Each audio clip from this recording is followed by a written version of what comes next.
নমস্কাৰ DWৰ 5550টা পদৰ merit list অতি সোনকালে প্ৰকাশ পাব অহা ফেব্ৰুৱাৰী মাহত এই লিষ্টখন প্ৰকাশ কৰিব আৰু ইয়াৰ ডকুমেণ্ট ভেৰিফিকেশ্যন হোৱাৰ সম্ভাৱনা আছে এই বিশ্বস্ত সূত্ৰৰ মতে এই খবৰ আমি জানিব পাৰিছোঁ এই ভিডিঅ'টোত টেটক্ৰাম ৰিক্ৰুইটমেণ্ট পোষ্টসমূহৰ লগতে DWৰ LPUPৰ পোষ্টবিলাকৰ কোনে চাকৰি পাব কাৰ পোৱাৰ সম্ভাৱনা বেছি আৰু কম কাট অফ মাৰ্ক আৰু বিভিন্ন বিষয়ে তিনিটা পইণ্ট অতি গুৰুত্বপূৰ্ণ পইণ্ট ইয়াত আলোচনা কৰিম এটা কথা হ'ল বহুতে ফৰ্ম ফিল আপ কৰি থৈছে সেইবাবে পৰীক্ষাটো দিছে যিটো টেটক্ৰাম ৰিক্ৰুইটমেণ্ট পৰীক্ষাৰ কথা কৈছোঁ আৰু চাকৰি পাম বুলি বিশেষকৈ তেওঁলোকে পৰীক্ষা দিয়া নাই কাৰণ ADRত তেওঁলোকে এপইণ্টমেণ্ট কিছুমানৰ পোৱা আছে আৰু UPLPত তেওঁলোকে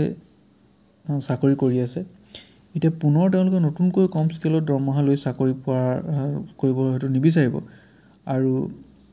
গ্ৰেজুৱেট পোষ্টৰ যি চাকৰি পালেও দৰমহা কমিহে যাব বা ঘৰৰ ওচৰতে কিছুমানে চাকৰি কৰি থকাৰ বাবে নতুন চাকৰি এটাৰ বাবে দূৰলৈ নাযাবও পাৰে গতিকে এইবাৰ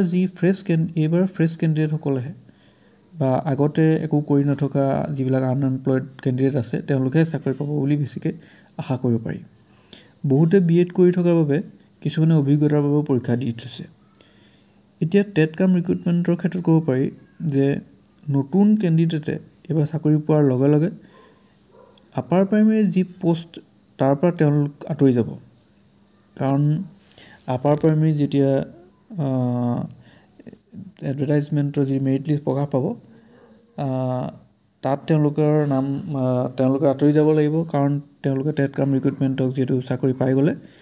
আৰু কিছুমানে DLED কৰি থকাৰ বাবে DWৰ পোষ্টত এপ্লাই কৰি থৈছে বা ভৱিষ্যতেও এপ্লাই কৰিব তেওঁলোকেও প্ৰতিযোগিতাৰ পৰা আঁতৰি যাব গতিকে ক'ব পাৰি যে এইবাৰ কাট অফ মাৰ্ক নিশ্চয় যথেষ্ট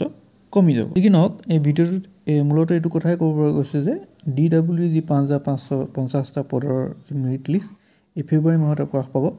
আৰু পুনৰ কৈছোঁ যে ডকুমেণ্ট ভেৰিফিকেশ্যন এটাও অতি সোনকালে হোৱাৰ সম্ভাৱনা আছে ভিডিঅ'টোৰ মূল কথা ইমানে আছিলে ধন্যবাদ